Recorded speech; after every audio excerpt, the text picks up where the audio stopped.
What is going on, everybody? Welcome back to the channel. After Sound here, and we bring you Splinterland's content daily. We also stream over on Twitch at This Is After Sound, so come by, say hello. We do giveaways every stream, and we have also started streaming here on Tuesdays, Thursdays, and Sunday mornings. And by morning, I mean Central Time in the US, so roughly in that 6-hour period between 6 a.m. and noon. So, continuing our series here, my favorite cards by Splinter from the Chaos Legion expansion. I am doing the life cards today, and I'm actually very, very excited about this. So let's go ahead and jump right in. I'm going to start from the bottom up, and we are going to go look at the common cards. Now, I will say that just as a caveat here, life was my next one because I had General Sloan maxed out for silver. So I'm really just looking at silver level decks, and then obviously we'll kind of take a peek ahead at what gold and max level look like for us. But the other two summoners, so if you're still waiting for me to do the earth deck and the water deck, I don't have maxed out summoners yet, and I don't feel like I've played with those cards as much at the higher levels. So I'd really like to get that experience before giving my feedback. That's why this series is kind of rolling out a little bit more slowly as I get the cards and as I get them leveled up. Even now, what I'm going to show you, these cards aren't all fully leveled up, but I'm close, and I'm starting to see a lot of the benefits of the cards when I play. So, okay, doubling back, let's go through on the common cards. Now, Chaos Knight is a card that I thought I would be using more often. A decent tank, actually, for a common card. Now, if you get him at level 1, so this is the card that you get in the starter deck, not too fast, does decent amount of damage for 6 mana, has shield, which I think is super clutch, and can be used, and has armor and 4 health, so 3 armor and 4 health. Now, when you get them maxed up for silver, which is level 5, this is something that I'm very close to, but you do get Giant Killer, which I think it's actually kind of huge. So you get shield combined with Giant Killer. The attack is up to 3 damage. The speed is up to 3. And the health is up to 5. So this is a card that I feel like I will probably be using more once I get it to Giant Killer. And then even more so, this is level 9 is going to be your maxed out level. So not gold, but whatever. Yeah, diamond and champ. You get that inspire ability. So I think this is actually a phenomenal tank because especially at these higher levels, you get quite a bit more HP as well combined with the inspire. And I think this card could be very, very valuable at those higher levels. Right now, even just with Giant Killer here, you know, granted, there's not as many Giants, or I haven't come across many other Giants when I play a life deck, but I really like the Giant Killer ability. I think it comes in very handy. Okay, here's another card that I thought that I would be using more. I just got it to level 5, which is when it gets Magic Reflect. So this, to me, actually is almost a way better card in some ways, right, than Pelicore Conjurer, the life Chaos Legion rewards card, right? And if you're trying to remember which one I'm talking about, it's this one, Pelicore Conjurer. Now, at level 5 for this guy, you get Magic Reflect as well. Well, actually, I'm sorry, you get it at level 4, but you can play up to level 5 here. Now, the thing is, this card has no attack. It's 1 mana cheaper, so it's 2 mana overall. Has a health of 6, has a speed of 4, and has flying. So what you're trying to do, this is a very defensive card. You want cards to miss it, and you want melee and range cards to miss it, and you want magic cards to be damaged with the reflect. Here you have a little bit more. I guess you're trading off because it's a little bit more mana, but you do have some armor. You're a little bit slower, though you can attack. So this is a card that could still be valuable in that sense. And while I haven't used it as much, I tend to use Pelicore Conjurer more so just because, again, and maybe this is just with these small mana games when I do play life, you know, that 2 mana versus 3 mana sometimes really comes in clutch so that I can put more powerful attackers behind it. All right, and we'll get to those in a moment here. All right, Stitch Leech. This is one that I actually don't have at level 5. Looks like I am 2 cards short, so I'll get there soon. Now, I really like this card at level 3. So at level 1, he's decent, but just slow. So this is probably a card that you would use for like reverse speed. It's not that they get much faster by maxed out silver, but you do get that extra attack. So 3 damage for 3 mana is really nice. And if you pair this up with any kind of buff that gives it an additional speed or additional melee damage, this guy could do, this could be very deadly on the back line. Now, where this gets interesting is once you get into gold, right? So level 6, he gets Life Leech. And so I feel like this is one that will be really fun to use once I'm in gold. But as of right now, I tend not to use it just because it's not as synergist, if that's a word, with the summoner for Chaos Legion, which is General Sloan, who gives the +1 range buff. So, this might be something where if there are if I were to pair it with a +1 melee damage summoner, or whatever the case is, a dragon summoner, that makes sense. This is a card that I would like to use a lot more. I'm just not using it at this moment because my only leveled up summoner to use it with doesn't really synergize well with it. Sunkai Harvester. I don't have them leveled up to level 5. This is one of those Little League monsters, Little League tanks or secondary tanks. Decent speed, decent damage. I mean, at level 1, you're not getting much there. At level 5, you're getting a little bit more. The speed is nice. The extra damage is nice. I never use this card. I don't know if I've ever used it before.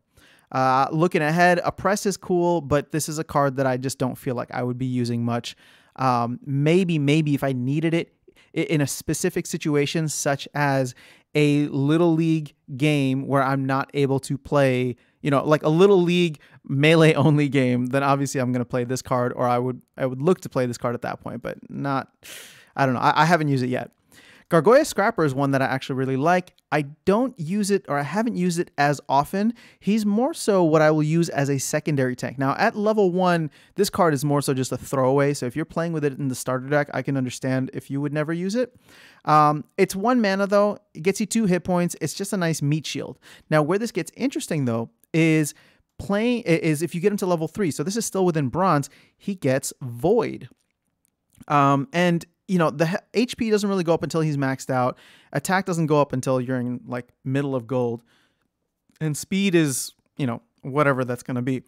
But Void can be super valuable against the wave of magic spams here. So right now, I don't know if there's anyone. What does the Fiend give you for life? Okay, they give you Swift. So I don't know if there's anyone with Silence, and I'm actually kind of curious to see Silence in Chaos Legion. Ooh, okay, so Prismologist, I didn't even know this. So you pair someone like him with Prismologist in the future, and all of a sudden, he might be a tank that you are not able to get past, because if all of their attackers are only doing 1 damage, right? If all their attackers are only doing one magic damage, then that he's essentially invincible at that point. Can't be touched. So this could be a cool card that's paired with Prismologist, but only at the higher levels. Right now, I've used it in some cases just, again, as a meat shield. And if I know, the other team is going to be playing Magic, I might use him because that would give me a little bit more of a meat shield. He can take a little bit more of a hit. Or where this would come in handy is the, what's that called? I forgot what it's called, but where they all have the same health equalizer rule set. So, for 1 mana, you're getting somebody with Void. And if he gets health from other, whoever has the highest monster is, that could be very valuable. All right. I've already talked through General Sloan. I like it. She synergizes well with a lot of cards, so we're not going to spend too much time there. Pelicore Arbalist. Now, I do have this card leveled up to the max for silver. What I really, really like about this card, even at level 1, you get the double strike ability. Now, at level 1, though, you are struggling because it is only 2 HP. It's a lot of mana for a monster that is very susceptible, right? So 2 HP, 2 attack is nice, and granted, it's 4 attack per round. And the speed is a little slow for me, if I'll be honest. Now, you get this max out for silver. I use this card all the time whenever I play life. It synergizes so well with General Sloan. So then you're going to be doing 6 damage total, 3 and 3. The speed goes up to 3, and the health comes up to 4, which is just a nice little buff. Now, where this gets interesting is in the future, not future, but in gold, and hopefully in my future, I'll be able to get a card up to gold level. As level 5, you're going to get flying, which immediately increases the chances of survival for Pelicore Arbalist. And, you know, as you go higher up, looking at it maxed out at level 7, which I believe that is technically out of gold if you're using General Sloan, but if you're using one of the epic summoners, you can use level 7 in gold. Then, well, then you would get that additional 3rd damage, meaning that combined with General Sloan, you'd be doing 4 damage twice per round, so a total of 8 damage. So I really like this card. It's one of my favorites when I play. Portal Spinner, if you know me, that Scattershot ability is not, I'm not a fan of. The only one that I like it on is Chaos Dragon as of this point. So not a big fan of it. I am, you know, I will use this card. Actually, if I'm being honest with you, I don't think I've ever used this card before. Maybe once, maybe twice when I didn't really have another option from a mana perspective, but just haven't been a fan of it. Now at level 3, or sorry, at level 4, which is maxed out for silver, you do get that additional damage. So now they are doing 4 damage randomly thrown around per turn. I think when I use them in a blast rule set, right? So I figured wherever it was going to shoot, at least it was going to be doing damage elsewhere. And since I do have one that was at level 4, meaning that combined with General Sloan, they were doing 4 blast damage anywhere on the map, I thought that could be valuable. And as you look beyond this, as soon as you get into gold, Snare is a cool ability. So it removes the flying ability and cannot miss whenever it's attacking enemies with flying. Again, this maybe is a card when you know you're going to be playing against like a Bright and Bloom or in an Earthquake rule set or whatever the case is. But, you know, I don't really... I rarely ever consider Snare when I'm picking teams. So at the level that I'm at least with the strategies that I've learned so far up to this point, Snare has never been something that I focused on. And if I can speculate a little bit, I would say that just based on the summoners available and the prices that they go for, there is a reason that Vera is close to the bottom, because Snare is not valued by most of the community here. So sorry, Vera. I hate to keep picking on you. Okay, last one for the life. Oh no, we got 2 more. Sorry. So Time Mage and Celestial Harpy. I don't have these maxed out yet, but just taking a peek ahead at where I'm at least in terms of this, I have level 3. At level 1, I really like this ability. It reduces the speed of all monsters. Where I don't care for this is the fact that it's only 1 magic damage, and it doesn't synergize with General Sloan, right? It's 4 mana, so it's nice that you can use it in the other rule sets, but sorry, in the Little League rule sets. But I find myself not using this card as much. Now, I do have mine leveled up to level 3 and looking ahead to level 4, which would be the max for silver. I probably would consider using this card a little bit more now, just because of the fact that you get 2 damage and a 5 speed. So at the very least, you know that you'll be attacking first in a lot of cases and a lot of rule sets. Where this card becomes interesting for me is in the future, the additional ability, so going into gold here with Rust, meaning that you reduce the armor of all enemy monsters. I think this could be incredibly valuable, but I'm not playing at that level yet. Although I know that, you know, removing armor from your enemy monsters could be the difference between winning and losing a single game.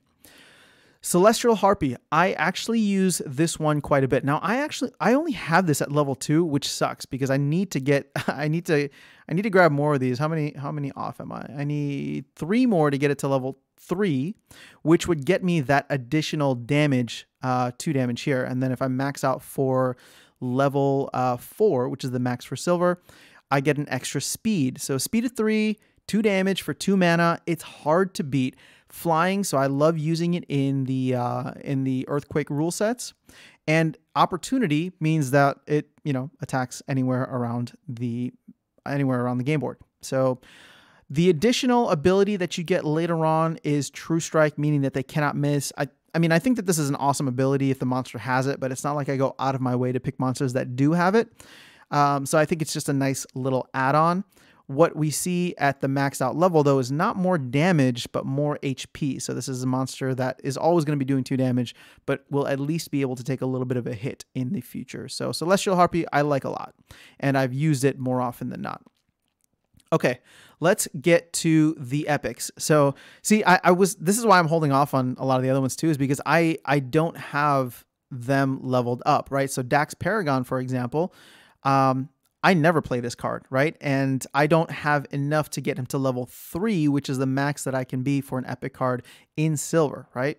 Now, I'm not as worried about it right now. I haven't been targeting trying to buy this card or level him up just yet, simply because I don't know, I don't have many uses for Amplify in the life team, right? Nor do I have specific neutral cards that would be useful with Amplify. Now, I think Amplify is still very, very powerful, and in the future, I want to be able to create decks with nice combos implementing it or utilizing it, but at this point in time, I'm not, right? And the fact that he has it in bronze, right, or is eligible for bronze by having it in level 2, and I covered this when I was doing the deep dive into the Amplify ability overall, I think that's cool, but there's not many options for you to use it with at level 2, right? Sorry, in bronze, with a life deck or even with the neutral monster. So this never made much sense for me that they would put it at level 2. But I suppose they wanted to put it at level 2 because they wanted it to be eligible as soon as you were in silver. So if they had put it at level 3, you would have had to have a level 4 rare summoner rather than a level 3 summoner, which is 3 is where the start of silver eligible summoners are. So I don't know. I mean, overall, I'm not really that big a fan of this card, even at the maxed out level. Sure, he gets an extra damage, and 2 magic damage for 2 mana is nice. I think the affliction ability, once you get into, gold level, is good. And again, for 2 mana, it's not bad. It's just, I don't think that I would ever use this card unless I had a very solid strategy for Amplify, right? And the only thing right now is the Blinding Reflect. Actually, so look at me. I just made a mistake here. So looking back, this guy does have Blinding Reflect. So this is something, actually, you know what? This is something that I should try. I haven't tried it yet, but if I do and I like it, I will report back. So if I'm able to get him at that level well, actually, no, you don't get Blinding Reflect in bronze. So it is all silver, not bronze. But once I do get that, I can pair him up with the Blinding Reflect against any kind of magic-based deck. Okay, so Prismologist, one of my favorites with this. So at level 1, you're getting, it's a bit pricey, right? It's a bit pricey and a bit slow, but everybody loves the blast ability, and you get 3 damage right off the bat, 4 when you pair it up with General Sloan. Now, if you were to get this card to level 3, which is the max for silver, I don't have it at that level yet, you would be doing 4 damage on the base card, 5 when you pair it with General Sloan. Where this gets interesting for me, though, is in gold, you get Force Field. And I'm wondering how or why this would be valuable on a card that is not good for the front line, similar to like an Oceanus or the Mycelic Slipspawn or whatever. But my immediate thought goes to Sandworm, right? And all these monsters attacking the back line. Because it makes a decent back tank due to the fact that it comes with, armor built in. And then at the highest levels, I kind of alluded to this earlier, you get Silence. And I think at the highest of levels, Silence is one of the most powerful abilities out there when facing magic decks, especially if you have a good tank that can either block or have Void. So one of my favorites in the life deck overall. Here's one of my non-favorites. This card I have no interest in really leveling up at the moment. Again, I've not been a fan of the recharge ability. At the highest level in silver, the max this card can do in terms of damage is 3 every other turn. So that's like 1.5 damage per turn when you're breaking it down. That's not enough for me, especially because it's slow. And to me, there's really no other abilities that it has coming up. I mean, stun is nice, but you're going to stun every other round. That, to me, that's really hard to time. So you don't get the additional 2nd damage, which means that you're doing 6 damage every turn, right? So you're essentially doubling that. You don't get that until level 4, which is going to be in gold. So maybe in gold, this might be more interesting. It's only 3 mana. I've come around a little bit to the recharge ability, but the one that I'm using it with is on the Fire deck. And I know I've covered Fire already, but Ifrit Rising is one that has been fun. Now, here's the deal, though. I use Ifrit Rising with Jotun. So now it's 6 blast damage every other turn, and I can live with that because it ends up being handy. For all of the other recharge monsters, though, I haven't found a single use case for it. It's only if I want to be experimental. So, okay, so looking at the Fiend, we'll just quickly cover this. You do get Swift with the Fiend. If you're playing at the lower levels, though, you don't really need to level this guy up. I mean, you get a little bit faster speed and some health, but for 6 BCX, that's a lot. You know, swiftness is great, and I think that'd be cool, but that's about it. Now, Adelaide Brightwing. This card I have maxed out for silver at level 2. And what's nice is that even at level 1, so if you were to get this card at just a single BCX, you get repair built in. Now, I'm not a fan of the fact of how slow this card is and how much mana it costs. 7 mana, only 2 damage, incredibly slow. Now, here's the thing, though. It does have flying and I guess a decent amount of HP. It could still be taken out relatively easily. But at level 2, you get Resurrect, which comes in very handy and has single-handedly won me games in certain cases. At level 3, so meaning for gold, you get Immunity, which I think makes Adelaide much, much more valuable, especially if you want to play her in the poison rule sets or things like that.